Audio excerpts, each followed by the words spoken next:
Naranasan mo na bang magtagumpay pero sa iyong kalooban pakiramdam mo ay para kang isang talunan? Minsan ay may isang mag-aaral na palaging nananalo sa mga patimpalak. Ginawa siyang Hall of Famer ng kanilang paaralan upang mabigyang pagkakataon naman ang iba na mag-shine din at magwagi. Hindi natuwa ang estudyanteng ito. Nang mayroon ng ibang mag-aaral na nakaranas ding manalo, kahit pa sila'y magkaibigan, hindi niya ito nilapitan upang batiin. Kahit na siya ay ilang ulit nang naging kampyon, di nakita sa kanya ang puso ng isang tunay na wagi. Panalo, ngunit nag-asal bigo. On the other hand, you can be a winner even if you don't end up being first in a competition. Pag-usapan natin kung paano. Magandang araw, ako si Maloy Malibiran sa Lumbides para sa Pro Tips, partner mo sa inspiradong trabaho at negosyong panalo. Ano nga ba ang ugaling wagi na dapat ay makita sa atin, hindi man ikaw ang number 1 sa mga kompetisyon dyan sa inyong trabaho? Una, be thankful for the victories of other people. Makigala ka sa tagumpay ng iyong mga kasama. Kung itinuturing mong bahagi ka ng team dyan sa inyong kumpanya, dapat ay tuwa ang dulot sa iyo sa tuwing may magtatagumpay sa inyong opisina. Kung may mga incentive program sa kumpanya upang mapataas ang productivity ng mga empleyado, gawin mo ang lahat ng iyong makakaya kung gusto mong magwagi. Pero kung hindi ikaw ang mananalo, iwasan mong magmukmok. Mas lalong iwasan mo ang mainggit. Being envious makes you lose twice. Ganito ang paalala sa James chapter 3 verse 16, "For where jealousy and selfish ambition exist, there will be disorder and every vile practice." Pangalawa, be grateful for your personal victories. Ipagpasalamat mo sa Diyos ang tagumpay sa trabaho at negosyo na iyong nararanasan. Ang pagkilala na ang iyong kakayahan, kalakasan at karunungan ay mula sa Diyos ang simula ng totoong tagumpay sa buhay. Matuturing magpasalamat sa mga taong ginamit ng Diyos para tulungan kang magtagumpay. Halos lahat ng tagumpay ay hindi naman effort lamang ng iisang tao. Madalas, ang recognition ay naibibigay sa iisang tao but the work was really done by a team. If envy makes you lose twice, gratitude multiplies the joy of winning. Pangatlo, practice humility. Kung di tayo maingat, ang tagumpay ay maaaring umakyat sa ating ulo ng napakabilis at humantong ito sa pagiging mapagmalaki. Ang tunay na wagi ay ang manatiling nakatungtong ang ating mga paa sa lupa at ang magkaroon ng mapagpakumbabang kalooban. Humility pleases God. Ang sabi nga sa James chapter 4 verse 10, "Humble yourselves before the Lord, and He will lift you up." Ang tunay na pagkawagi ay di lang makikita sa tropeo o medalyang matatanggap mo. Mas mahalaga ay ang puso at ugaling panalo. Be happy for the victories of other people. Be grateful for your personal victories and continue to practice humility. Para sa Pro Tips, ako si Maloy Malibiran sa Lumbides. Be a blessing in the workplace today. Since 1948, the good news of Jesus Christ goes out to Filipinos across the islands and around the world. FEBC Philippines, until all have heard. 1116 DXAS, your community radio. Kasama sa araw-araw, kakwentuhan ka agapay, kaibigan ka barangay. Ito ang radyo mo. 1116 DXAS, your community radio. 1116 DXAS, your community radio. Kayo ay nakikinig sa 1116 DXAS, your community radio. kasapi sa kapisanan ng mga broadcaster ng Pilipinas.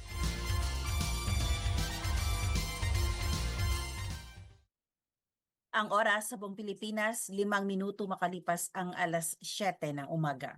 Alamin ang mga kaganapan at mga pinag-uusapan sa Zamba Sulta. Makibalita at makibahagi sa pagbabago at pag-unlad. Oras na, Zamba Sulta!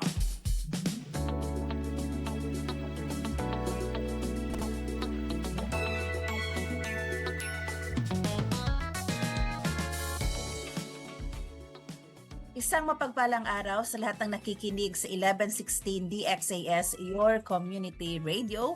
Buenos dias a todo, buenos dias, Ciudad de Zamboanga, Catalal di aton 98 Barangay, Aki, na di aton syudad. Good morning, Zamboanga, Sibugay, Zamboanga del Sur at Zamboanga del Norte. Maayong buntag, magandang umaga din sa Basilan, Sulu at Tawi-Tawi at sa lahat ng abot ng ating radyo estasyon. Good morning! Kumusta po kayo ngayong araw ng Biyernes? Thank God it's Friday, November 14, 2025. Isang araw na lamang po nangalahati na tayo para sa buwan ng Nobyembre. At syempre kayo po ay nakikinig ngayon sa programang Oras na Zamba Sulta. Ako po ang inyong lingkod, Sarami Tulabing. Makakasama niyo po ako hanggang mamayang alas 8:30 ng umaga. At ang ating Christmas countdown, ayan, meron na lamang po tayong 40 days, 16 hours, 52 minutes and 40 seconds para po bago ang Pasko. Ganun na po kadali, no? 40 days na lamang. Actually, na-observe ko nga sa ating kalsada, medyo busy na talaga, no? Traffic na. Ramdam na natin yung lakwatsa ng mga tao. O puno na yung mga establishment o kanya-kanya ng pasok. Ramdam mo na pati yung mga ATM. Ramdam mo na din na naghahang na. Wala nang mailabas. Na-i-withdraw na po ata lahat. Ayan. So, good morning. Kumusta po kayong lahat? Masaya tayo, no? Dahil today is Friday at syempre bukas may chance tayo para magpahinga. Nagpapasalamat tayo sa Panginoon dahil lagi siyang nandyan para sa atin at sa mga panahon na may mga pagsubok, may mga problema, ramdam natin na hindi tayo pinababayaan ng Panginoon. Minsan may nagsasabi, bakit silent lang ang Panginoon? Bakit parang tahimik lang siya? Tahimik lang siya pero nakikita niya ang lahat at tinitingnan niya kung paano ka mag-react, paano mo i-handle at paano ka manalig sa kanya sa mga ganyang sitwasyon. So today, simulan po natin ang ating araw kasama ang Panginoon.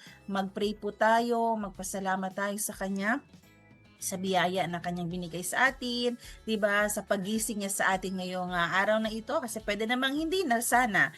Pero dahil may purpose ka pa, 'di ba? Minsan nagugulat tayo o yung iba biglang nawala, biglang namatay. Ako na mas may sakit pa, bakit andito pa rin ako? Kasi may purpose ka pa may purpose ka pa.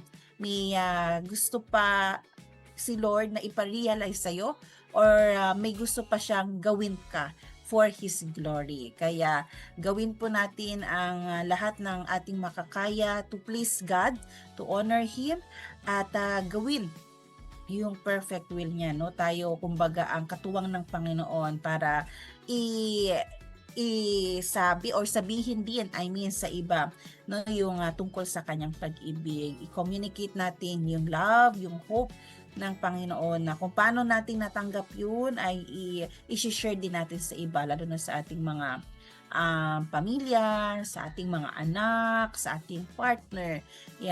Yan po yung importante. So yun, praise God, no? Magkakasama tayo ulit ngayon dito at syempre kung meron po kayong mga komento, may mga tanong kayo, may message kayo, mag-text sa 0916 296-6625 o kaya po ay mag-comment sa ating FB page 1116 DXAS. At alam niyo po ba, ngayong araw na ito, aquí na Ciudad de Zamboanga, takomemora kita el Dia de Cesar Climaco. At si Cesar Climaco po ay ang former city mayor ng siyudad ng Zamboanga. Mamaya, mga kasama po natin sa ating segment nalingon sa kasaysayan, karunungan sa kasulukuyan. Syempre, ang ating favorite teacher, Mr. Rovic John S. Lau from Ateneo. At makasama din natin mamaya ang mismong chairperson din ng ADZU no, sa Social Sciences Department, si Mr. Hezekiah Concepcion o si Sir Bong. Abangan nyo po yan mamaya. Oras natin, alas 7:10 ng umaga. Batiin naman natin yung mga nagbe-birthday.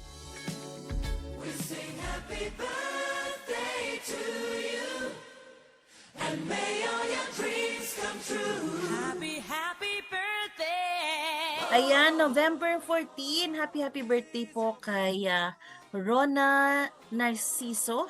Happy birthday din kay Pastor Roland Samurin. Hello po, Pastor Roland. Oo, asa naman ka, Pastor? Matagal na tayo hindi nagkita. Classmate ko sa ACM. Happy birthday din kay Kokoy. Hi, Kokoy, taba mo. Happy birthday, Koy. Oo, praying no sa future. Maging attorney din to si Brother Kokoy. Hello din po kay Ninang Jo Tabamon. Alam ko nakikinig yan sa atin everyday dito sa DXAS. Kay Pastor Tabamo. Ayan. And kay Janjan. Ayan, nakita kami ni Janjan. Kailan yun? Last month ata. Ayan. Hello, Jan. Kay Miss Pag-Grace. Hello. Happy birthday po. And Nikki Saluta. Ayan, relative to siguro ng aking husband. Happy birthday po sa inyo. At sa lahat ng mga nagbe-birthday ngayong araw na ito, November 14. Happy birthday. God bless you.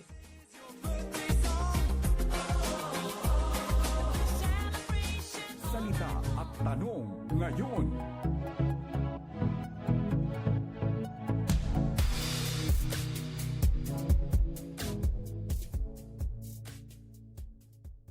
Para sa ating salita ngayong umaga, pag-uusapan po natin yung tungkol sa hope, kung sa Tagalog pa pag-asa, na Chavacano, esperanza, sa Bisaya at Ilonggo, paglaom. Tanong po natin, kanino kayo umaasa? Yan. Kung kien tu tadale dito yung confianza, abla kita, sino po ang inaasahan nyo, lalo na sa mga panahon na may mga pagsubok, no, na ay mga pagsulay sa tuang kinabuhi. Isaiah chapter 43 verse 2, sabi po dito ng Panginoon kay Jacob, na kilalang nag-change ng name into Israel, when you pass through the waters, I will be with you. And when you pass through the rivers, they will not sweep over you. When you walk through the fire, you will not be burned. The flames will not set you ablaze. Sa Magandang Balita Biblia version, ang sabi, kapag dumaan ka sa malalim na tubig, sasamahan kita. Tumawid ka man sa mga ilog, hindi ka malulunod. Dumaan ka man sa apoy, hindi ka masusunog, hindi ka matutupok. Alam niyo po, no, itong panahong ito, nung sinabi ito ng Panginoon, kung babasahin natin yung chapter 42 nito, doon mo makikita kung paano nagalit ang Panginoon sa mga Israelites. Kasi ito yung time na, di ba alam naman natin yung attitude nila, lalapit sa Panginoon, mag-worship sa Kanya, and then later on, mapapariwara na naman yung faith, di ba, mapapariwara na naman yung kanilang kanino sila naniniwala, doon na naman sila mahulog sa idols. So yung anger ng Panginoon dito talagang pinakita niya at sinabi niya.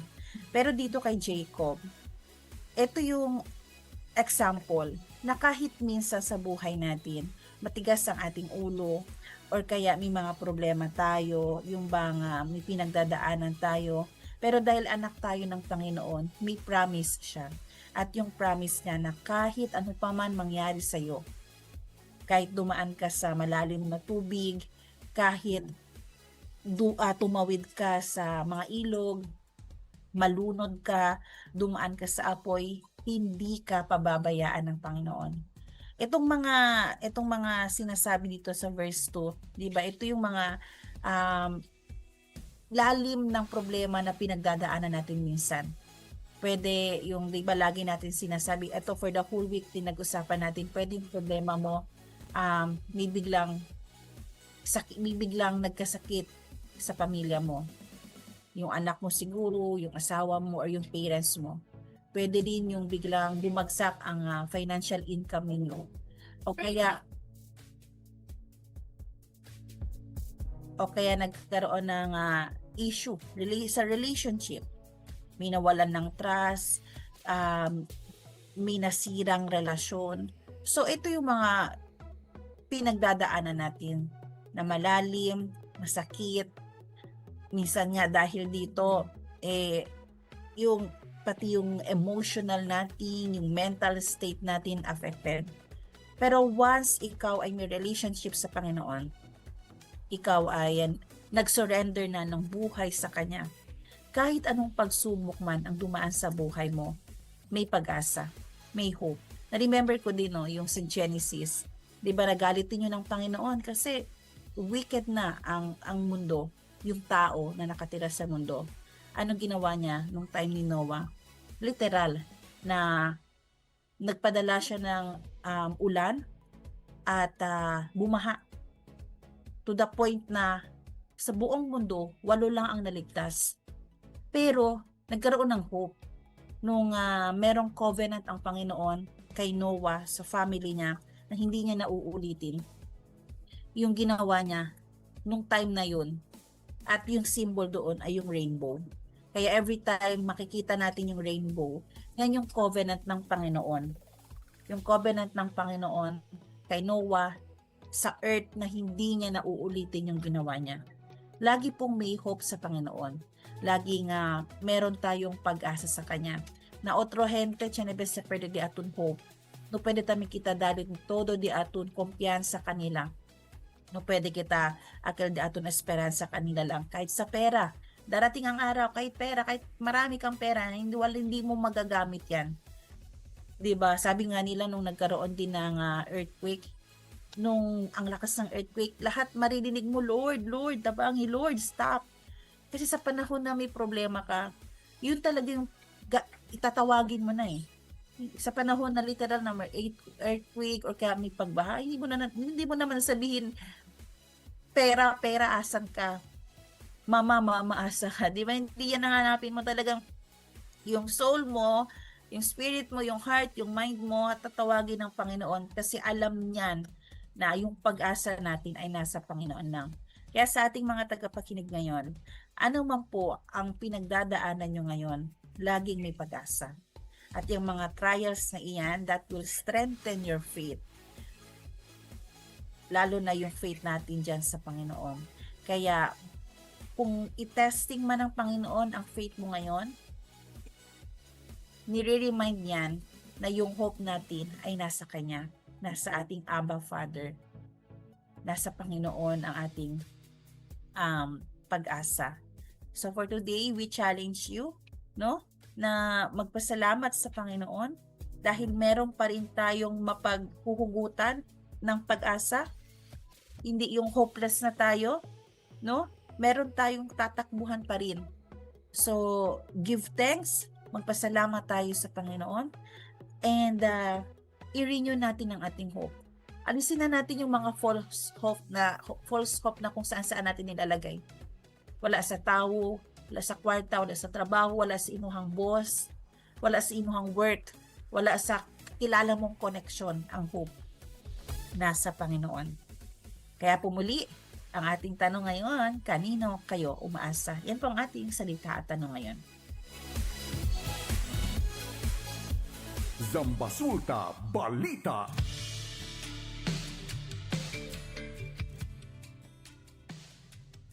Oras natin mga kaibigan, alas 7:19 na ng umaga. At para po sa ating mga balita, inaasahang ililipat na sa ibang lugar ang mga informal settlers o ISF na naninirahan sa tabi ng Pasunangka River simula Enero 2026. Ang hakbang ay tugon ng pamahalaang lungsod ng Zamboanga sa patakaran ng maayos at legal na paggamit ng lupa na sumusunod sa mga ordinansa tungkol sa river easements at pampublikong lupain. Sa isang pulong, nananawagan si Mayor Kimer Adan Olaso sa mga apektadong pamilya na sumunod sa mga kinakailangang dokumento para sa relocation na gagawin. Ayon sa Mayor, Batid ng mga ISF na pag-aari ng gobyerno ang kanilang inookupahang lugar at karamihan sa kanila ay hindi orihinal na residente ng syudad ng Zamboanga. Gayunpaman, hiniling niya ang kooperasyon ng mga residente. Mahalagaan niyang mailipat sila upang makapagpatupad na ang City Hall ng mga plano sa drainage at rehabilitasyon, lalo na ng mga ilog na layuning maiwasan ang pagbaha at masiguro ang kaligtasan ng komunidad.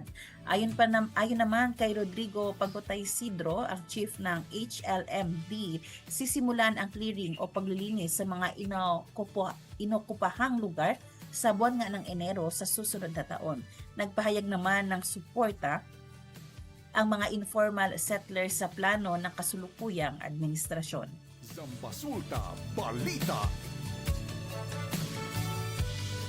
Samantala, mahaharap sa kasong kriminal ang sinumang vlogger o content creator na mapapatunayang gumawa ng bastos, nakakahiya o lumabag sa karapatang pantao sa anumang lugar sa ilalim ng Tukuran, Zamboanga del Sur.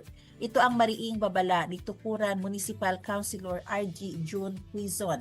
Ayon sa konsehal, hindi papayagan ng lokal na pamahalaan na gawing katatawanan sa social media ang mga lugar at tao sa kanilang bayan nang walang makatarungang dahilan, lalo na kung ito ay makakasira sa dangal at imahe ng komunidad. Ang pahayag ng konsehal ay kasunod ng pag-iingay ng isang issue tungkol sa dalawang vlogger na nagpahiya sa isang tindahan ng isdang tuyo o na nagbebenta ng daing sa pampublikong pamilihan ng Pagadian City, matapos nilang laitin at maliitin ang tindahan dahil umano sa masamang amoy nito.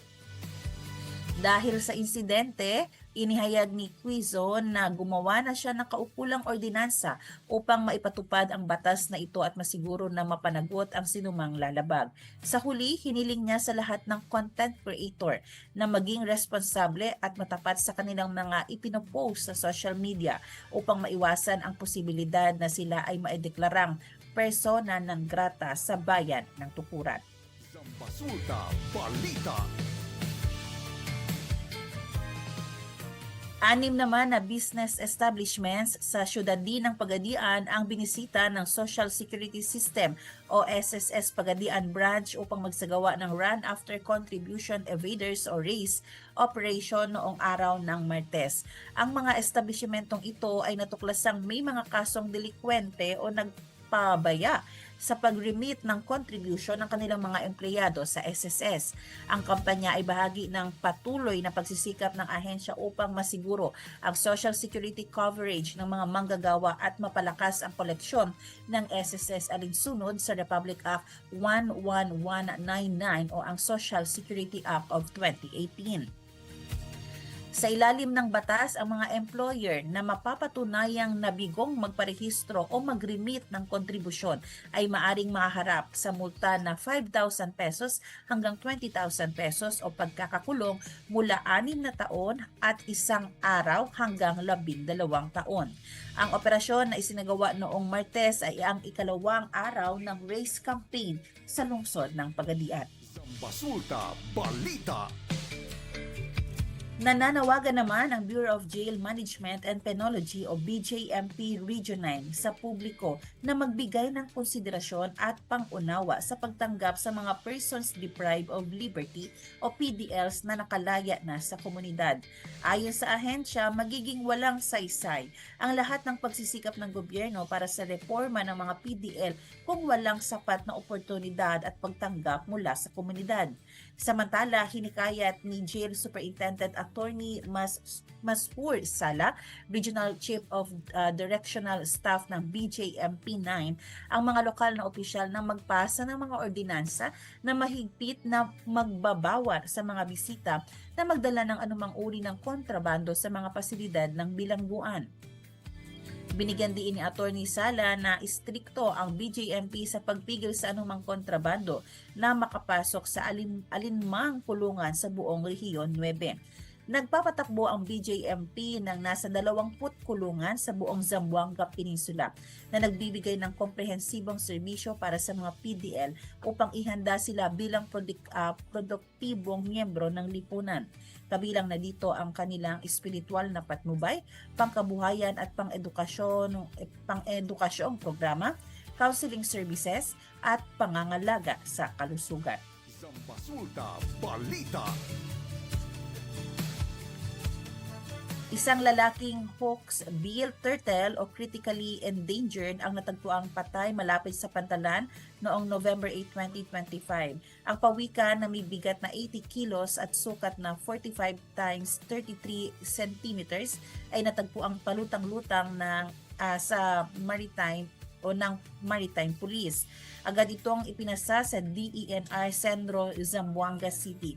Lumabas sa paunang investigasyon na ang sanhi ng kamatayan ay may sugat sa katawan nga ng nasabing pagong na nagpapatunay sa banta ng gawain ng tao sa mga yamang dagat. Zambasulta Balita. Samantala, announcement lang po tayo, November 16, 19, and 22 ngayong taong ito. Yan po ay araw ng Sunday, Wednesday, and Saturday ay magkakaroon po ng 9 hours brownout sa VPACE Lateral Line Serving Puruan Sibutan. Yan po ay sa Misitio, Pres Mina, Sapak, Manok, Camp Pilar, Bagakay, Sibutan. At magsisimula po ang brownout 8 a.m. to 5 p.m. Zambasulta Balita. November 16, Sunday, 8 a.m. to 5 p.m. Brownout din po sa ZPPSU Carmelite Monastery, serving sa may Seaside, Brent Hospital sa may RT Lim Boulevard. Zambasulta Balita. Oras natin mga kaibigan, alas 7:27 ng umaga at yan po ang ating mga balita sa araw na ito. Magbe-break po tayo sandali pero wag po kayong bibitaw. Dahil sa ating pagbabalik ay makakasama natin sila Sir Rovic John S. Lau at Sir Hezekiah Concepcion para pag-usapan ang Dia de Cesar Climaco. Kami po ang inyong mga lingkod o ako ang inyong lingkod, Sara Mito Labing, magbabalik ang oras na Zambasulta dito lamang sa 1116 DXAS Radyo Komunidad.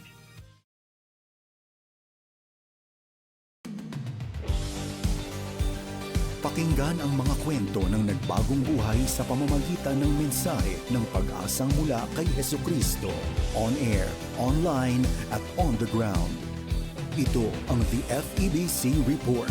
Kasama si Luis Miguel Castillo, President ng FEBC Philippines. May kasabihang edukasyon ang mabuting pamana ng magulang sa anak. Dagdagan pa natin, dahil ang pinakamagandang legacy ay ang faith sa Panginoon. Tingnan natin ang kwento sa buhay ni Georgia Castor mula sa Iloilo City. Ako nakakilala ako sa Panginoon kasi yung kapatid ko una nakakilala. Tapos mayroong siyang pinadala na pastora pag-share ng Word of God. At doon ko nakilala ang Panginoon na tunay pala siya at buhay. Kasi noon na hindi pa ako sa Panginoon, hindi ko alam yung Bible. Hindi ko yan alam. Tapos palamura. Tapos iba ang paniniwala. O palagi pa kami sa mga disco-disco. Hindi naging madali ang kanyang buhay. Nasubok agad ang kanyang faith through her marriage. Pero yun din ang season kung saan nakita niya ang greater purpose ng Diyos sa kanilang buhay. Question ko sa Panginoon, bakit siya ang naasawa ko? Kasi grabe nga challenge sa kabuhay ko. Consequence, nakapag-asawa ako na walang totoong relasyon sa Panginoon. Minsan, sabi niya, hindi ako magsimba. Kahit magbigay ako sa Panginoon, ayaw niya. Tapos, yung pinabili pa ako yung sigarilyo ba, doon ko nalaman pala na yung lugar na yun sa kanilang lugar, walang isang nakakilala sa Panginoon. Doon halos mga babaylan o yung mga witchcraft, doon sila masamba. Pero sa biyaya, kahit na yung nag-sacrifice ako, pero sinagot ng Panginoon na doon sa lugar na yon mapuntahan at ma-share sang goodness ni God sa kabuhay nila. Sa ngayon, yung chewing niyang isang babaylan, isa na siya nang nag-share ng Word of God sa lugar na yon. At madami na doon ang nagtanggap at nagkilala na Diyos na buhay natin. Daily habit ni Georgia na patugtugin ng malakas ang 1233 DYVS ang FEBC station sa Bacolod City. Naririnig ito ng kanyang kapitbahay na hindi naman close sa kanya. Pero later on ay nakakilala ito sa Panginoon dahil dito. Ngayon kasama na ni Georgia ang kanyang kapitbahay at ang pamilya nito sa isang local church. Pero sa lahat ng blessings na tinetreasure ni Georgia, greatest joy para sa kanya nang tanggapin ng kanyang mga anak si Jesucristo. Ako po si Kisha Anne-Marie Castor, isang registered pharmacist. Bali, nung elementary po ako, nakarinig na po ako tuwing Sabado sa istasyon po. Tapos na-mold na po ako. Malaking tulong po sa akin na makarinig ng mga Bible stories. At habang nakikinig yung mother ko, kasi everyday po talaga sa stasyon ng DYBS yung aming radyo sa bahay. So, technically, nakarinig din kami ng salita ng Diyos sa istasyong ito. So, lumalaki po ako, nakikita ko po sa nanay ko na kung paano siya binago ng Panginoon at kung paano magpagamit sa Panginoon na naging faithful sa Kanya sa aming paglaki. Makikita ko sa Kanya yung passion niya, yung heart niya, kasi nung baby pa po ako, nung natagpuan niya yung istasyon nito, tapos yung family namin po isa nagsiserve sa Panginoon dahil po sa pakikinig niya at sa kanyang passion po na mag-serve sa Panginoon at maglingkod po na faithfully hanggang ngayon po nagsiserve. Iba talaga yung may guidance ka na meron kang godly parents kasi yung salita ng Diyos magbibuild talaga sa family at saka maging center. Ang narinig natin kay Kisha ang mismong legacy na nais iwan ng kanyang ina sa kanilang pamilya. Sobrang halaga kasi yan yung yaman na may bigay ko sa mga anak ko. Kahit wala na ako, yun talagang sabi ko na patuloy sila sa Panginoon. Kasi sa Panginoon, wala ka nang hanapin pa. Kasi gusto ko yung naranasan ko at nabigay sa akin na regalo ng Panginoon, gusto ko maranasan din nila. Kasi iba talaga pag kilala mo ang Panginoon at may totoong relasyon ka sa Panginoon, sabi ng Panginoon. Magtanim tayo at siya ang magpatubo. Mula sa kanyang marriage hanggang sa simpleng pagpapatugtog ng gospel broadcast, na witness ni Georgia kung paanong nagbibigay buhay ang Panginoon. Bilang isang media ministry, patuloy nating ibinabahagi si Jesucristo upang sa alinmang lahi ang kanyang ginawa ay papupurihan at ihahayag nila ang mga gawa niyang makapangyarihan. Ang salita ng Diyos ay hindi mawawala ng kabuluhan at isasagawa ang kanyang layunin kung bakit niya ito pinadala. Has God used our programs to impact your life and community? I-share mo sa amin yan sa info@febc.ph. To support FEBC's gospel broadcasts and bring hope to more people, bisitahin ang febc.ph/give. Hanggang sa susunod, ako si Luis Miguel Castillo para sa The FEBC Report. Take care and abide in Christ. Napakinggan mo ang The FEBC Report. Para maging updated sa ating stories online, mag-subscribe na sa ating YouTube channel at i-follow ang ating Facebook at febc.ph. Maging kabahagi sa misyon ng Far East Broadcasting Company Philippines na ipahayag ang mensahe ng pag-asa ni Jesucristo sa mundo. Bisitahin ang aming website sa febc.ph/give. Salamat sa inyong suporta sa ministeryo ng Panginoon. Pagpalain po kayo ng Diyos. Zambasulta.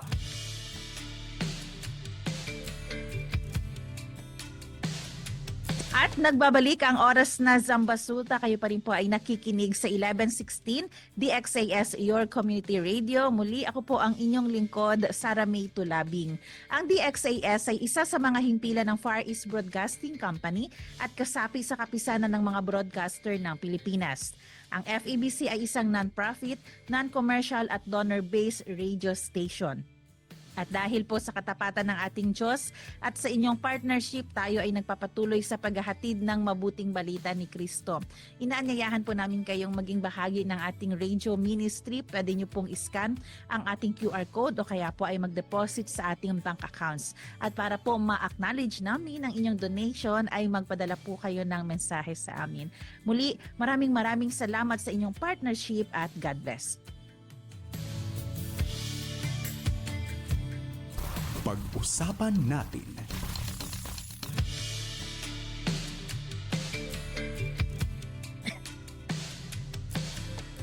Okay, intro. 1, 2, 3. Climaco ay taunang paggunita sa lungsod ng Zamboanga tuwing Nobyembre 14, ang araw ng pagkamatay ng kilalang alkalde ng lungsod na si Cesar Cortez Climaco. Sa Dia de Cesar Climaco, hindi lang po natin ginugunita ang araw ng kanyang kamatayan, kundi ang tapang at paninindigan ng isang leader na handang magsakripisyo para sa ating bayan. Ang kanyang kwento ay nagpapakita po na ang pagiging tapat at ang pagtatanggol sa karapatan ay mahalaga sa anumang panahon.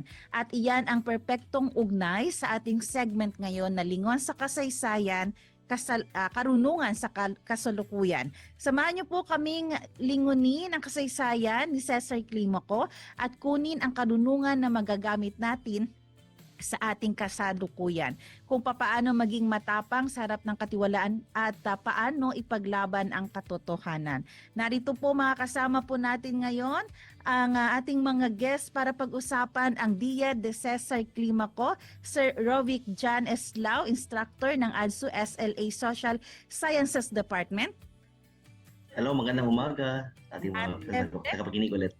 Yes po, at si Sir Hezekiah Concepcion, ang chairperson po ng ADSU SLA Social Sciences Department. Sir Bong, good morning. Good morning, Ma'am Sarah and Rovic, Sir Rovic. Ayan po, welcome po sa ating segment. Alam niyo po no, Sir Bong and Sir Rovic, actually po, napanood ko po yung movie na ginawa po ni Eddie Garcia 2 years ago at ngayon nire-review ko po siya, no, talagang nakakatawa po yung personality ni Sir Cesar Climaco. Pero siguro pwede niyo po ba kaming bigyan ng description pa? Sino po ba itong si Cesar Climaco at ano po yung paano po siya naging iconic, naging respetado bilang isang figure lalo na po dito sa ating syudad? Siguro po no, simulan ko kay Sir Bong and then kay Sir Rovic. Okay. Well, first and foremost, thank you, Ma'am Sarah and Rovic, no, for giving me this opportunity to share my thoughts and reflections, no, about Mayor Cesar C. Climaco. Kasi I really witnessed, no, his pamumuno, his administration during his incumbency as a mayor. And let me point out pala, kasi si Ma'am Sarah, you mentioned about the film, no? Starred by the late Eddie Garcia. Actually, yung film medyo may deviation yun, no, from the actual life of and times and works of Cesar Climaco. But of course, it's a work of fiction. Kung nabutan nyo si Cesar Climaco, isa sa mga deviations doon is yung motorcycle na ginagamit ni Mayor Cesar Climaco ay hindi naman katulad sa ginagamit ni Eddie Garcia as portrayed in the role. Anyway, your question is who is Cesar Climaco, no? Well, ako nga, like what I said, I will share it from my recollection. From what I know, si Cesar Climaco worked his way, no, through college and then through the School of Law, and then naging abogado siya. And later he was appointed, no, to government positions, naging Commissioner of Customs. Kaya lang medyo hindi siya pinalad sa administration, no, of President Diosdado Macapagal. He ran for senator, no, Rovic, but he lost in the senatorial election. But prior to that, he was also very active, no, in his civic engagement, no. Isa siya sa mga leaders of those volunteers who went to conduct civic action. Now, naging mayor siya in the 1950s. I remember my mother would tell me that during the time of Cesar Climaco in the 1950s, Zamboanga was considered one of the most beautiful and safest cities in the Philippines. In fact, I checked it. It appeared that Zamboanga City was ranked as the second cleanest city in the Philippines. And unfortunately, I forgot my source.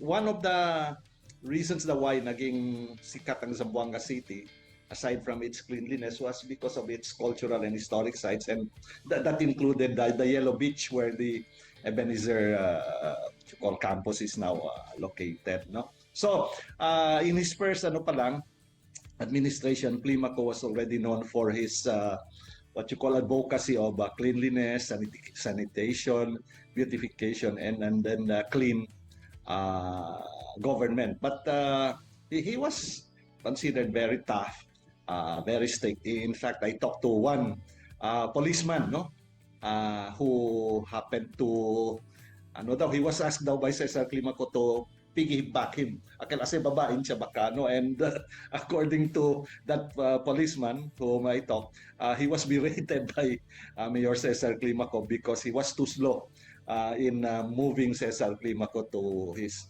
location. Kasi according to the police, pesawele, mabigat si Cesar Climaco. Pero that's his personality. And then nung high school ako, during the time of the Marcos administration, when Marcos allowed the election for what you call IBP at the time, Interim Batasang Pambansa, si Cesar Climaco formed the Concerned Citizens Aggregation. It's an opposition party in Western Mindanao. Yung sistema kasi in 1978 when Marcos allowed the election of the IBP, yung unicameral, no, lawmaking body, the system was black voting. And the dominant party at the time was KBL. Yung kay Cesar Climaco was CCA. So they were campaigning all over the region, no? Zampen and Western Mindanao. And Zampen and Sulu Archipelago constituting Western Mindanao. Because of black voting and because of the administration's machinery, martial law yun, 1978, natalo itong CCA led by Cesar Climaco. But I think that ingrained into the consciousness of the people sa Western Mindanao na dito sa ating lugar, there's an active opposition, especially coming from Zamboanga City in the person of Cesar Climaco. And then he was elected in 1980. He defeated the incumbent at the time, si Mayor Vinny Atilano. And I got the chance to talk with mga vendors, no, vegetable vendors, dyan sa public market sa Magay. And one of the reasons why they voted daw Cesar Climaco because Cesar Climaco sympathized with their light. Unlike of course, that's their sentiments, no? Unlike the previous administration. So he had what you call a populist agenda. So when he was assassinated, he was the incumbent mayor of Zamboanga City. But he's very populist, very secure, wala siyang bodyguard. I saw him, I met him. Kasi I live in Tumaga, and when he visits his project in Abong-Abong or Freedom Park, dumadaan dyan sa Tumaga. And nakikita namin dyan, I was a college student at the time, third, fourth year, in his old blue Honda motorcycle. Pero Sir Rovi, yung tungkol po kay Cesar Climaco, Mayor Cesar Climaco, ano po yung mga major political and social issues po na alam nyo po tungkol sa kanya during his time, especially po nung time ng martial law? First of all, no, ate, i-add ko lang yung sinabi ni Sir Bong kanina. Naging mayor muna yan siya, naging councilor ng Zamboanga 1951, tapos naging mayor 1953 for a short time. Tapos, historic din si Cesar kasi it was before kasi lahat ng mayors ina-appoint ng presidente. And then, pagka 1955, ginawang elective. So, si Cesar Climaco yung pinakaunang mayor ng Zamboanga na na-elect ng tao. So, Liberal Party siya by the way. Tapos, as sinabi ni Sir Bong kanina, tumakbo siya sa Senado 1961 under kay Diosdado Macapagal. So, Liberal Party yun siya. Pero natalo nga. Kasi kung ngayon, di ba, top 12. Before that, top 8. Top 8 lang. Mga top 10 lang ata yan si Cesar. Tapos tatlong beses siyang tumakbo. 1961, 1963, 1965. So, yung 1965, doon na siya na konti. Nasa top 9 siya.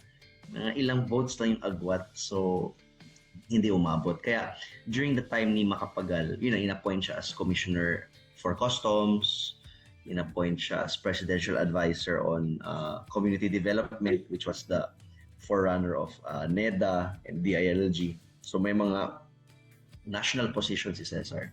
Pero yung balik tayo sa martial law, syempre, even though party mate sila dati ni Marcos, tapos nag-alsabalutan man si Marcos papuntang nationalista, so naging opposition party ang ang party ni Cesar, yung Liberal Party, laban kay Marcos. Nung nag-declare siya ng martial law, no, the issues of course were graft and corruption, peace and order. Peace and order yung number one talaga. Kaya pagdating ni bumalik, nung nakabalik ulit si Mayor Cesar Climaco bilang alkalde ng syudad, meron siyang nilalagay na mga ano ba yung tawag, Sir Bong, yung mga scoreboards. May mga scoreboard siyang nilalagay sa City Hall. Nilalagay mga number ng pinapatay para ipakita sa mga tao nga, uy, ito yung ginagawa ng military natin. Very, very violative of human rights and all. So, may mga issues yun, no, na malaki. Pero ang maganda doon is, ang magandang, I'm not sure yung maganda or parang I find it weird, pero it's there. For example, yung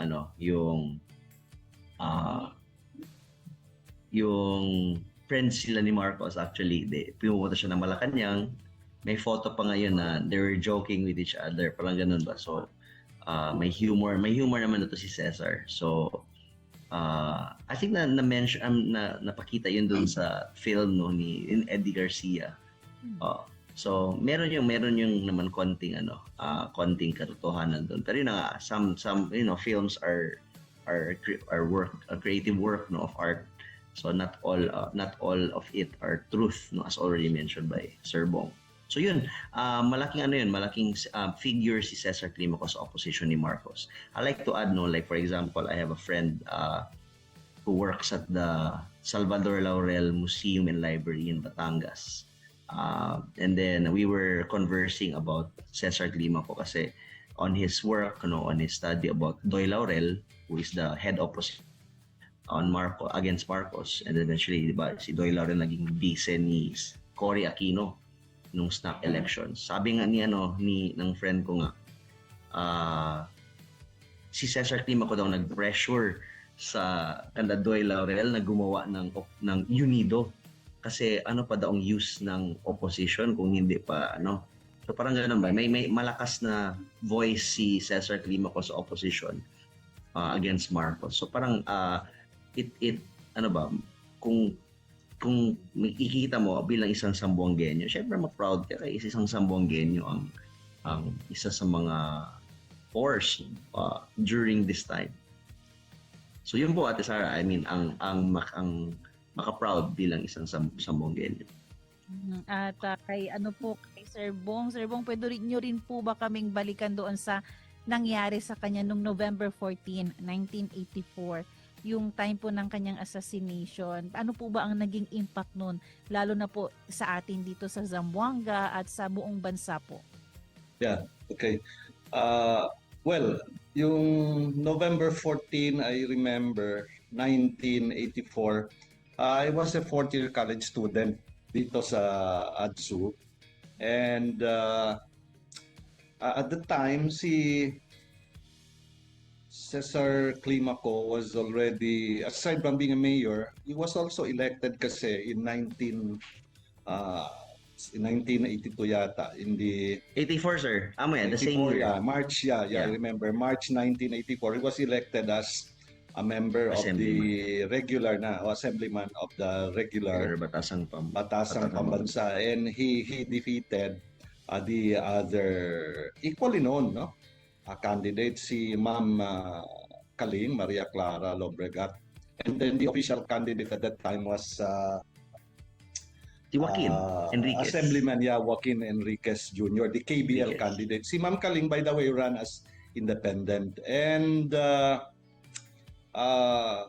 Climaco won by a landslide in March. And so ang problema doon, even if he won, he did not assume his seat as a representative of assemblyman of Zamboanga City's Lone District, kasi I think his purpose simply was to deny or deprive Ma'am Kaling the opportunity to represent Zamboanga, who was perceived at the time as, of course, a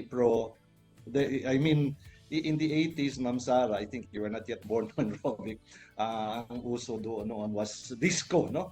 So whenever the youngsters, the young people would like to gimmick. Kasi you know, yun nga, no, there was this fire in Disco Inferno in the area where you find the UZ Senior High School in front of La Merced. And actually, it's really the practice of Cesar Climaco. Whenever there's a fire, he would proceed to the site and he would actually direct the firemen, no, in killing, putting down the fire. And then after the fire was controlled, I think early in the morning, someone just appeared at his back and shot him, I think, the nape. So we Yes, heard it sir. from the radio mga siguro 7 in the morning when I woke up that yun nga, no, the mayor was shot. And actually remember, like many other Zamboangueños, we also rushed to La Merced and yun, he was already dead. So of course, the reaction there was to blame the administration of President Ferdinand Marcos as the what you call the ones, no, responsible for his assassination or his death. Although there are other angles, no, considered. I do not know if we have the time, no, to mention this. Pero a week before, that was a week before he was assassinated, a Muslim police officer, si Captain Abdurrasad Ali, was killed or ambushed Aliana di Suyo in front of his residence na Santa Maria, original residence in the Palmeras restaurant area. And the what you call rumor or story behind is that because si Cesar Climaco and Captain Ali had what you call disagreements, so could be that Mayor Cesar Climaco was the mastermind kasi yun nga, he was ambushed in front, no, of his residence. But the other theory is that it was what you call the event was manipulated by the government. So these are all allegations. And then yun nga, after that, si Cesar Climaco was assassinated. And of course, many people believe that it was the handiwork of the agents, no, of the state, no, meaning the military. But these were all allegations, no. So of course, people mourned, no, the death of Cesar Climaco. And you know, when he was buried, I think about 100,000 people joined, no, the funeral procession, and all of the mga business establishments, government offices actually closed to give the people the opportunity to pay their last respect, no, to the late mayor. And actually it passed through Tumaga kasi at the time the main artery or road connecting Abong-Abong to the downtown area was really Tumaga kasi usually that's the route followed by Cesar Climaco. But I think that there's no closure because until now there is no official what you call declaration as to who really was the culprit. Unfortunately, there was one witness. I think he was a police officer.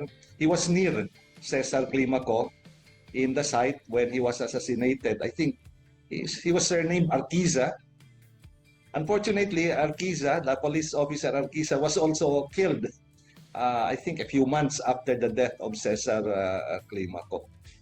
So there are many allegations, medyo what you call confusing ang storya, ang narrative diyan. No? But I think during the funeral, because we were there, we saw how both administration and opposition members, political leaders, civic leaders, and yung the average Filipino, Zamboangueño, were there, no, to give their last respect to Cesar Climaco. Even the military, they were there.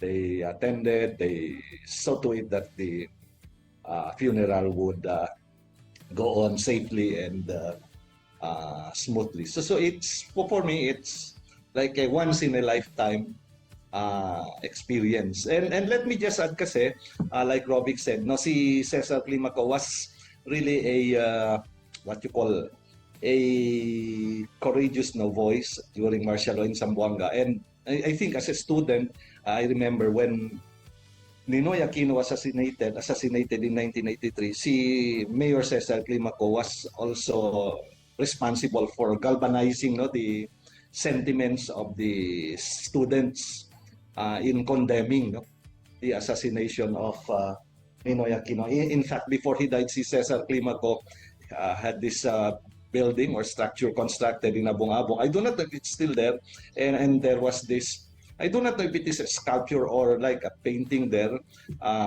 dramatizing the assassination of Senator Ninoy Aquino in the tarmac of the Manila International Airport. Pero I believe at hindsight, I would say if it was not Cesar Climaco who served as the mayor of Zamboanga City, I don't think the Zamboanga City would be known as opposition bailiwick.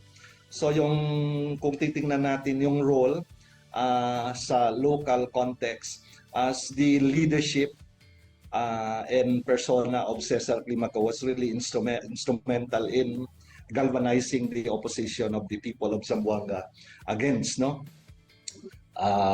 Marcos administration. And let me add, kasi si Sir Robic pointed out UNIDO, but unfortunately, when UNIDO was formed as a coalition uniting Doy Laurel and Cory Aquino, Cesar Climaco was already dead. In fact, assassinated kasi 86 ang snap election. Pero ang sabi nga namin, sayang, kung hindi siguro namatay si Cesar Climaco noong 1984, malamang by 1987 when the new administration would call for senatorial election in the restored presidential system, probably by that time Cesar Climaco would have gotten the chance to be elected as senator. Kaya lang by that time he was already dead. But I think it was his life and death that galvanized Zamboanga into what you call expressing their opposition against the Marcos, what you call authoritarian rule. Ano po yung lesson na pwede po makuha ng ating community, ng ating society po sa courage, integrity, and commitment po na meron si late former Mayor Climaco, especially po commitment to public service? Okay. Well, I think the most important thing is he lived by example. He walked the talk. I think it's a very important leadership by example. And I witnessed that, as I've said, and he showed it by going around the city without any bodyguard. That means he really dramatized his commitment to serving the people by allowing the people to be literally and physically being close to him. So I think that's very important leadership by example. And then he also facilitated what you call concretely this interreligious dialogue. I'd cite one example, although in our Pol Sci class, this was criticized by our Pol Sci teacher. But, this was martial law, and many people from the South are Muslim brethren, they evacuated, they settled in Zamboanga, and many of them actually, they earn their living by selling, buying and selling things, in the public market. And it was during the incumbency of Mayor Cesar Climaco that a makeshift mosque was allowed, although it's not in the Magay area now, but there used to be a concrete structure there, a mosque, but because it's a government property, I think it was demolished. But initially, there was a place of worship there. And I think, although he was criticized because he violated the so-called separation of church and state in our Pol Sci class, but I think si Cesar Climaco concretely showed his concern also for our Muslim brethren. And I think that's the reason why our Muslim brethren in Zamboanga City were endeared to his what you call concern and care for everyone in the city. So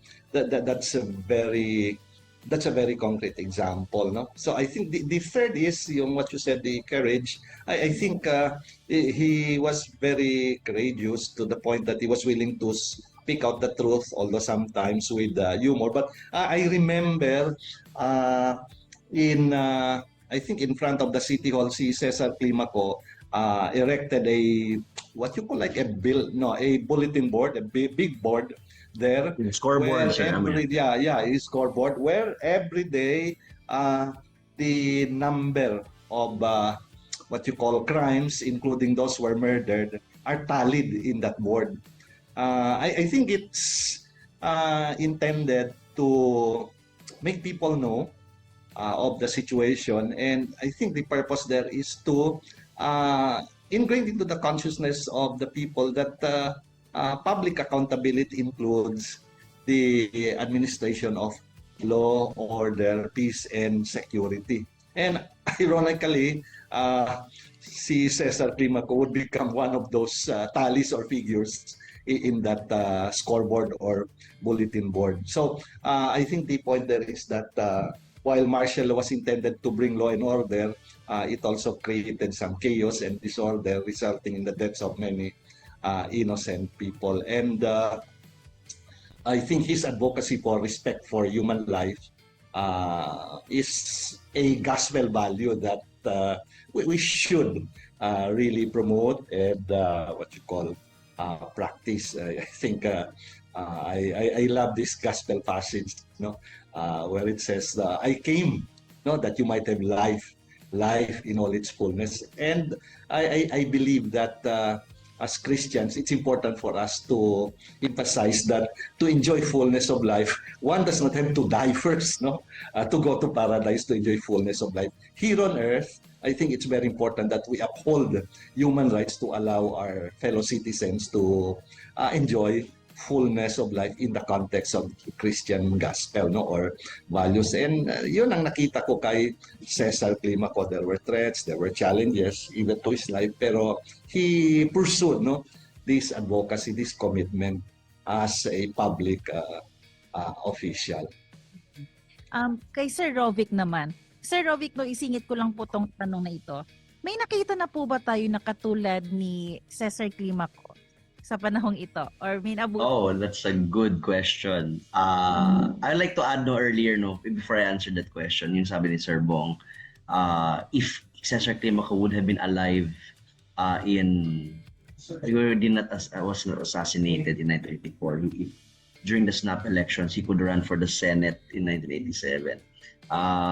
Actually, yun na nga, when he passed away, it created a vacuum. There's no one like Cesar. No one like Cesar in terms of his charisma, in terms of his ability to charm people.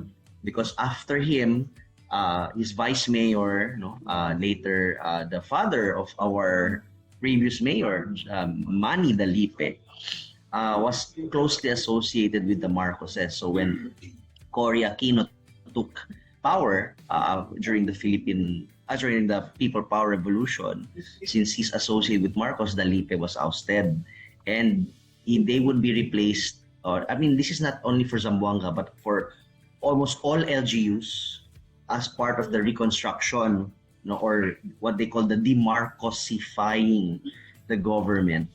They removed Marcos associates and replaced them with OIC's officer in charge. I read from an article by Mark Turner in 1988 commenting that Climaco's death and personality had created a problem in leadership succession in Zamboanga. For example, so di ba tinanggal na si Manny Dalipe as mayor? Sinong papalit? The most likely candidate was supposed to be Susan De Los Reyes, the number 2 in the CCA, in the Concerned Citizen Occupation Party, yung ginawa ni But Climaco, she was not appointed though. This is one of my research questions also soon. The one was appointed was the son of Cesar Climaco, virtually unknown, si Rini Climaco, Julio Cesar Climaco II. So parang, iba yung konsepto natin ngayon ng political dynasties and name recall. So parang, saan dito ang good governance? Bakit inappoint ang isang anak ng dating mayor? Kasi Climaco lang name niya, so naging mayor siya. So may mga ganong issues that time. So there was a leadership struggle there. So parang, but Rini Climaco did not last long because eventually he would be defeated in a election by Vitaliano Agan, or I'm not sure with the facts, pero basta Rini Climaco did not win in an actual election. but he became OIC mayor for some point. No?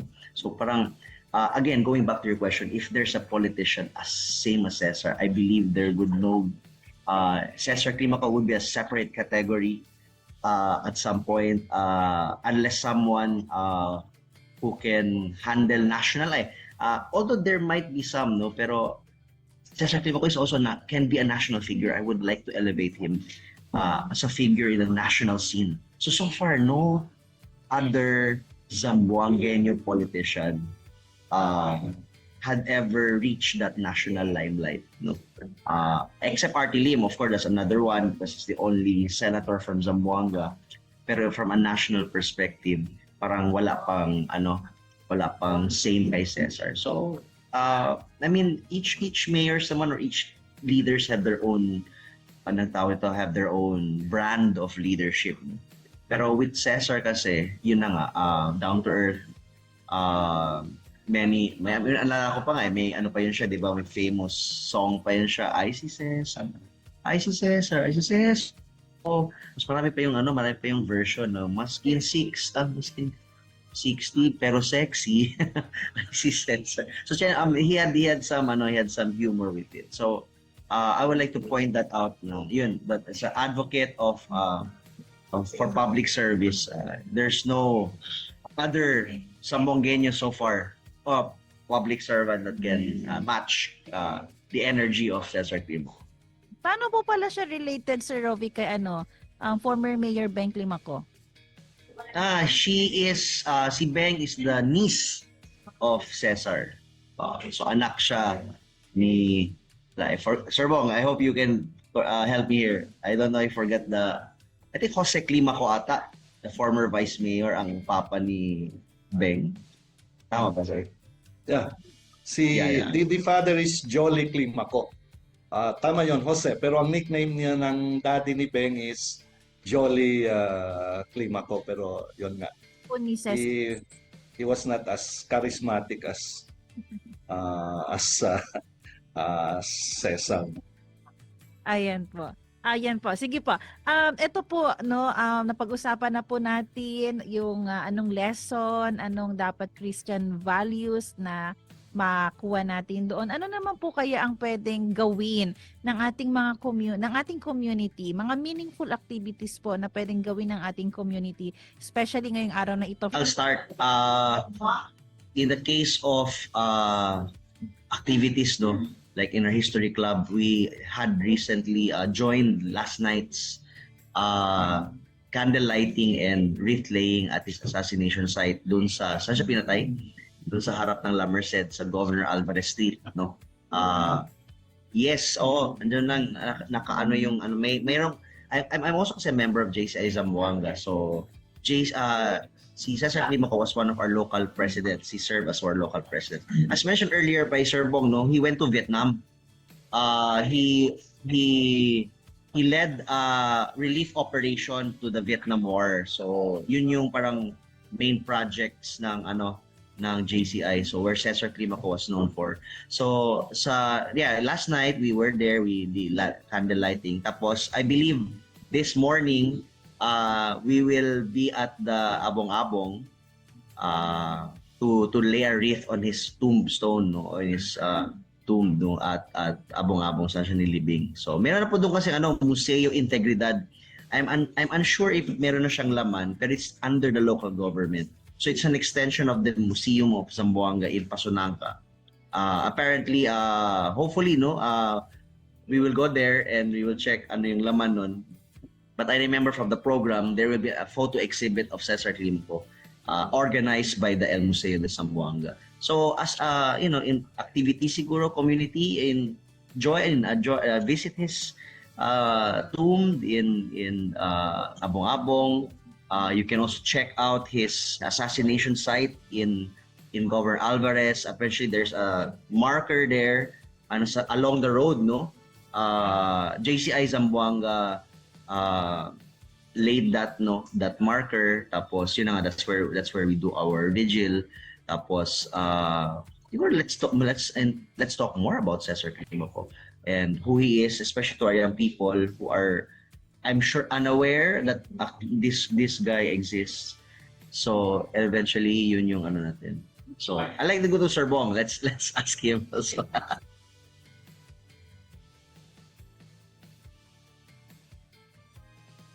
How about you, Sir Bong? What activities can we do?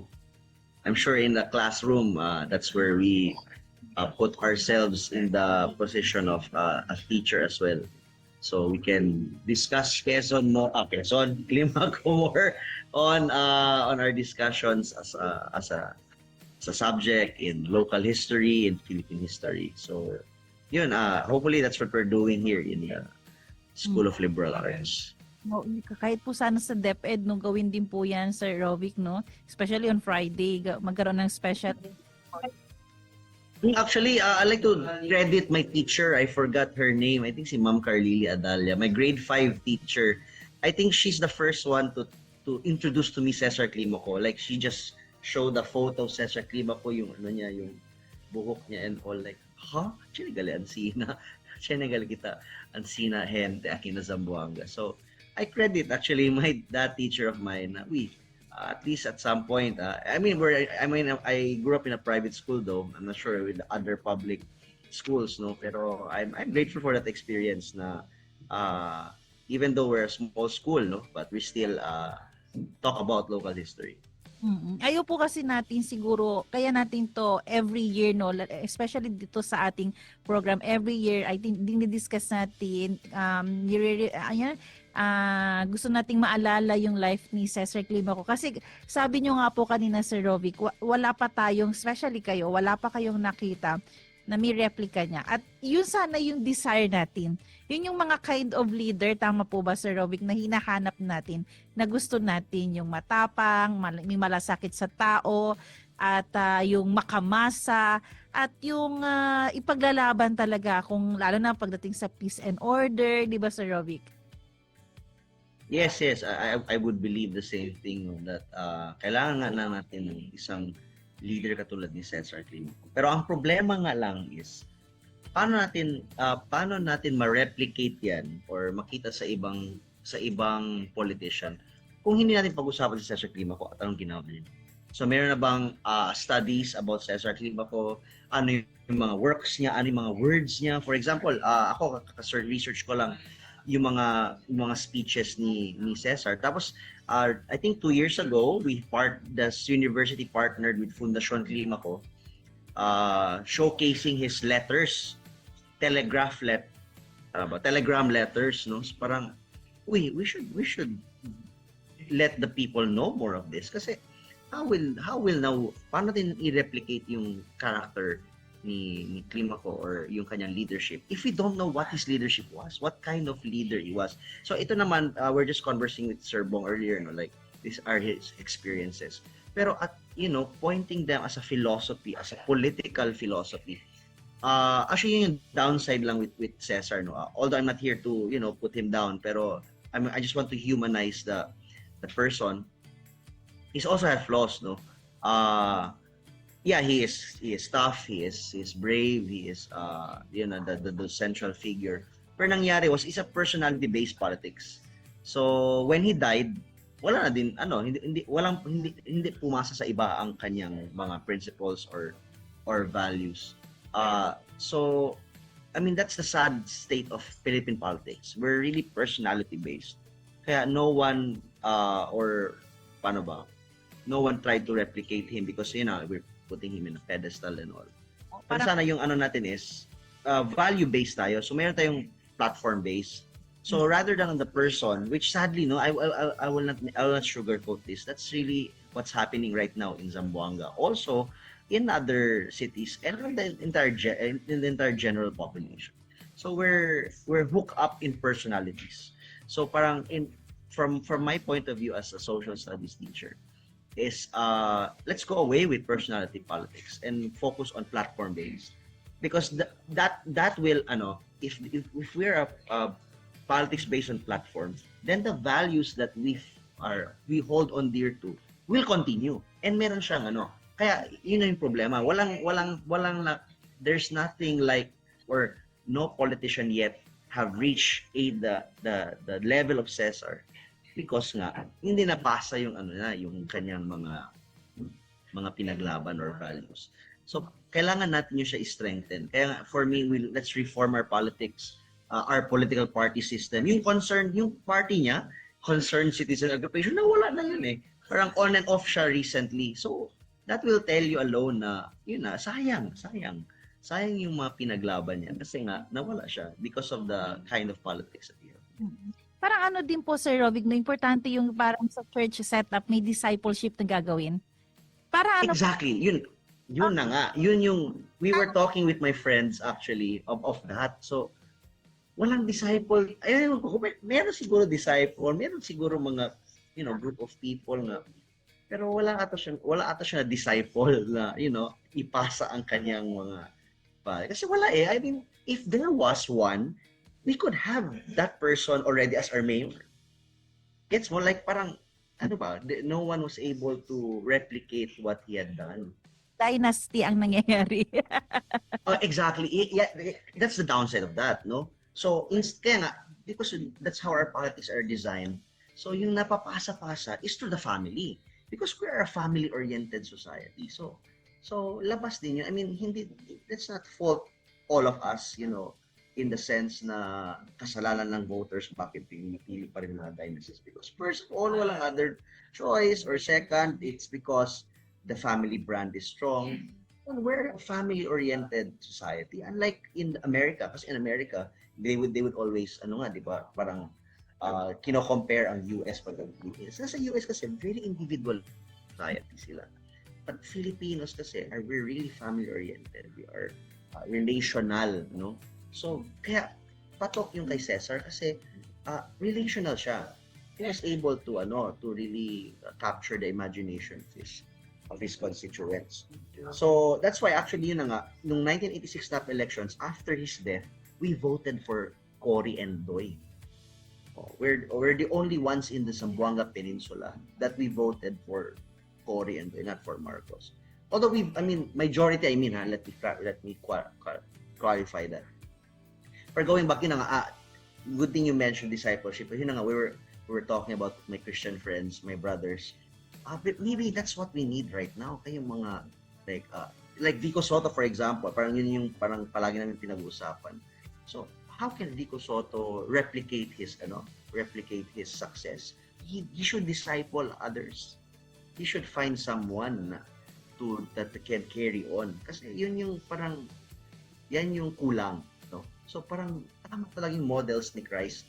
So, when, especially, he journeyed with his disciples, he journeyed with them, and then eventually they carried on from his teachings.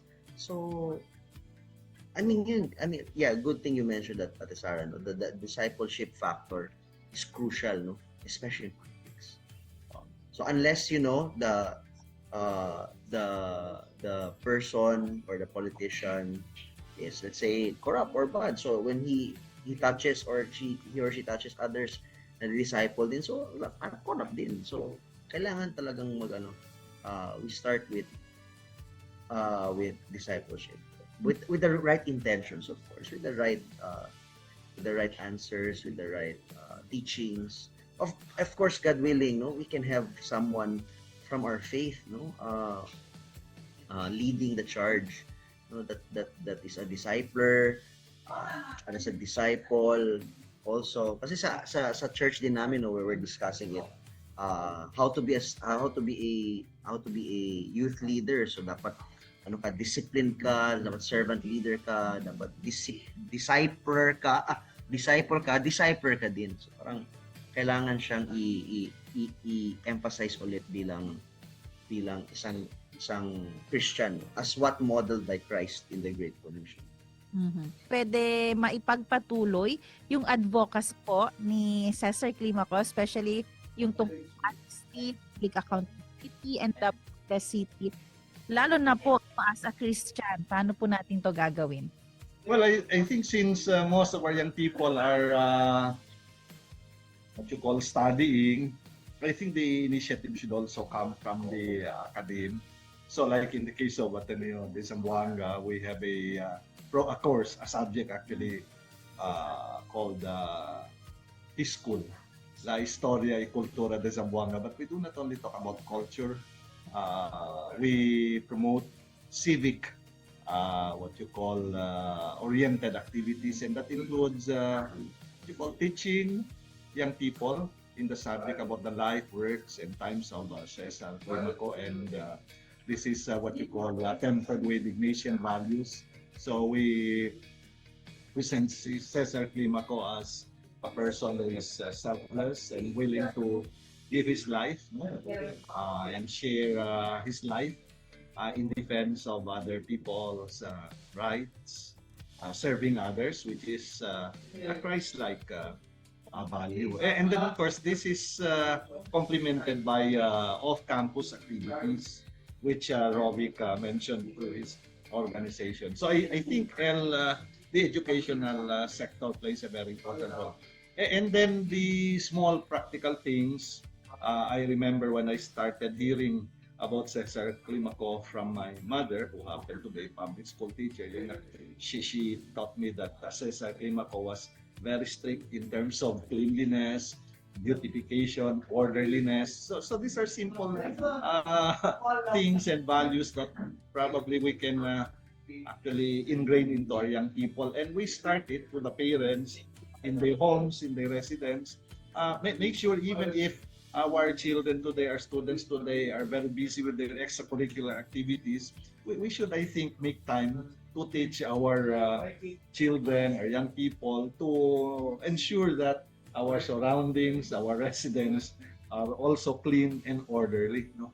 Kasi I think we can say that cleanliness, orderliness, beautification, and sanitation begins at home. And I think that is what we can learn from Cesar Climaco. No? Imagine a macho politician making one of his advocacies the cleanliness and beautification of Zamboanga. So I think we can do that. We start from the practical sa bahay, and then on the school level, on the academic level, we can offer courses and subjects with the appropriate activities that will allow the young people to appreciate the life and times of Cesar Climaco. And then I think yung lesson natin para sa mga upcoming or aspiring politicians, I think you have to craft your own identity. Huwag natin gayahin yung style ni Cesar Climaco. Kasi share ko lang ito very quickly. Si Cesar Climaco, Ma'am Zara, when he campaigned, he would bring mga packs of candies, and he would throw and spread that, give that to children.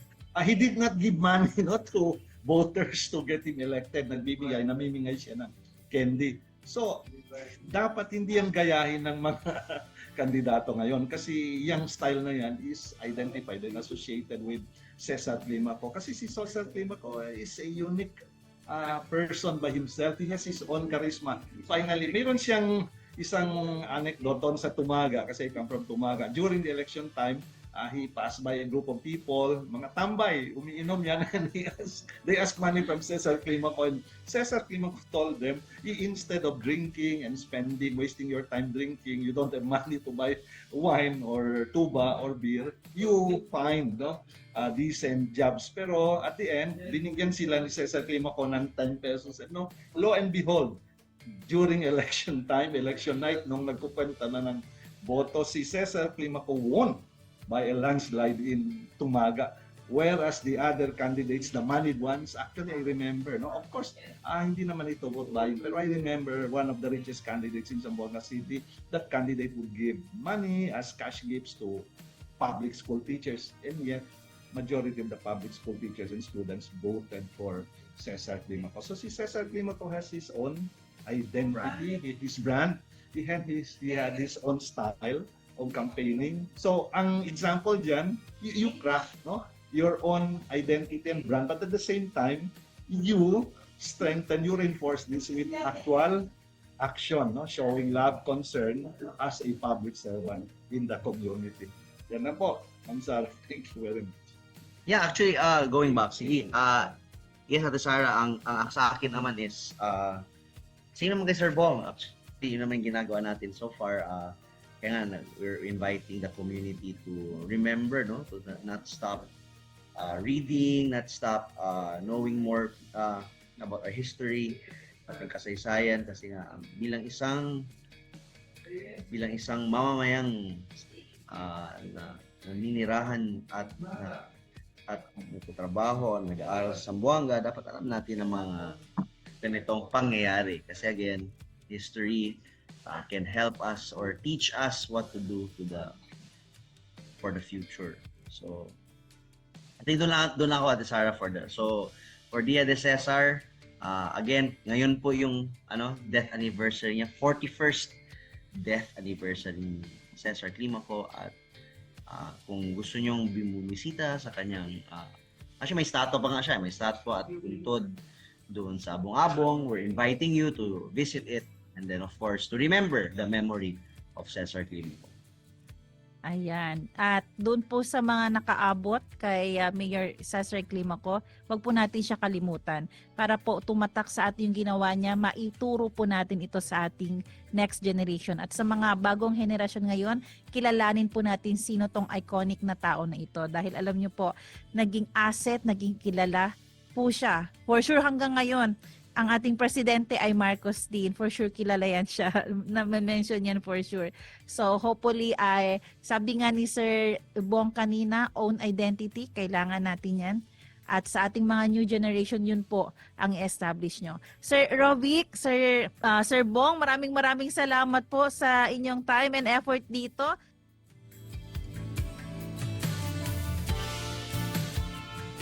Ayan, God bless po sa inyo, Sir Rovic and Sir Bong. At syempre, eto nga, may nag-comment sa atin dito, si Ma'am Liliana Han. Sabi niya pa, sa paglabas ng kwento ni late Mayor Cesar Climaco, maraming umiyak sa loob ng sine dito sa Manila. Lalo na ang mga taga-Zamboanga, kasama na ako. Ayan, kasi nakaka-proud yung tapang ni Cesar Climaco. Actually po sa YouTube, pwede niyo pong hanapin ito. Si late Eddie Garcia din po actually ang nag-Cesar Climaco sa palabas sa film na iyan. And sabi din ni Ma'am Liliana Hunt, he was loved by Zamboangueños because he was concerned with people and empathized with people of their needs. A down-to-earth man. Ayan, parang siguro naabutan din ni Ma'am Liliana Hunt si late Mayor Cesar Climaco. Ayan po. So maraming salamat po sa lahat ng ating mga tagapakinig sa radyo at sa Facebook. Maraming salamat po sa pagsubaybay sa pakikinig sa ating dito. At syempre, sa ating radio technician, Kuya Rolando Alfonso, maraming salamat. Abangan nyo po ang susunod na programang Serbisyong OFW Family Matters at Radyo Sincauman. Magkarinigan po tayo muli next week dito po sa ating programa. At ako si Sara Mitulabing, nagpapaalalang posible ang pagbangon at pagbabago. Tayo ay maging bahagi ng solusyon ngayon. Sama-sama tayong umaksyon dahil oras na Zambasuta.